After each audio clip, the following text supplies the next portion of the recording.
They were the first global marketplaces. Curious crowds arrived in droves, there to see the latest, the greatest, the most ingenious innovations of that moment in time.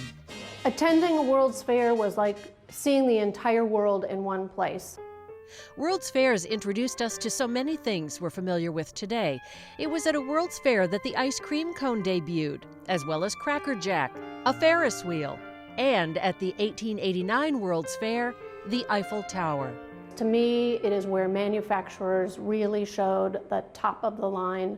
They really pulled out all the stops to show what they could produce, whether it was the most innovative materials or the most forward-thinking processes, and they always made them in the most dynamic, show-stopping way.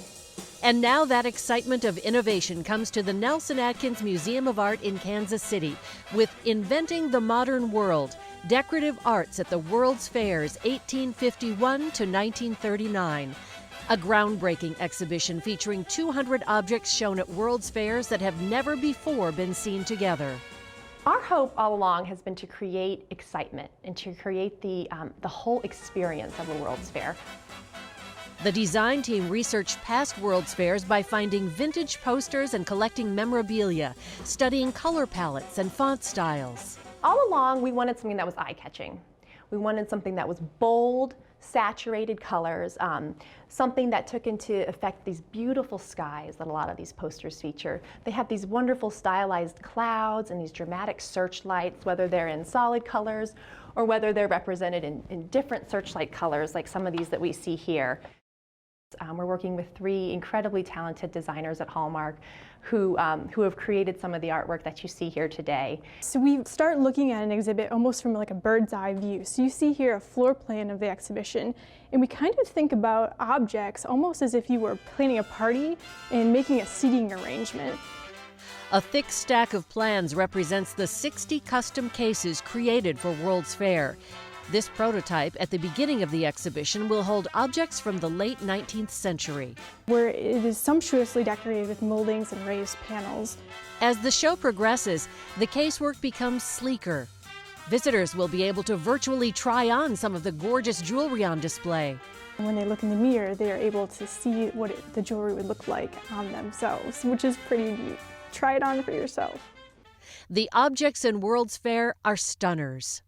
The objects in this exhibition, by and large, are luxury objects that were made to showcase the manufacturers. Like these Lobmeyer pieces called rare earth glass, shown at the 1925 World's Fair in Paris, actually made with heavy metals that caused the glass to completely change color when lit. This magnificent pair of Elkington vases shown at the Philadelphia World's Fair in 1876 illustrate cross-cultural influences. If we just looked at this, you might wonder whether it was Chinese cloisonne or whether it's European. This decoration here is also very Asian inspired. Yet when we look at the other vase, this is very European in inspiration, even if we see that turquoise blue background, which you see in Qing Dynasty Chinese enamels. Several of the objects that will be in the exhibition are on view now at the Nelson Atkins, including this Zaire centerpiece bowl by Raymond Royce, which won the grand prize in the 1930 Antwerp Expo, and the Coupe de Rivoli, manufactured at the French Sèvres porcelain factory that tells, in intricate decoration, the romantic story of Daphnis and Chloe. It's not because they're only beautiful that they're here. It's because at that particular moment when they were first premiere at a World's Fair, it was the highest achievement a nation could do, an artisan could do, an artist could achieve. Huge pieces of furniture, brilliant jewelry, glass infused with the mineral mica. And actually, there's very little left of these World's Fairs as buildings today. And the decorative arts are really the only things that we see that are the remnants of them and that encompass that excitement and that feeling of progress. They will feel like they are being at a World's Fair. We are working to bring together objects that really convey the excitement, the energy, the innovations, and the just beauty of objects that were shown at World's Fairs. It's a little surreal. I am extremely proud that this finally is coming to fruition. For the Nelson Atkins Museum of Art, I'm Kathleen Leighton. See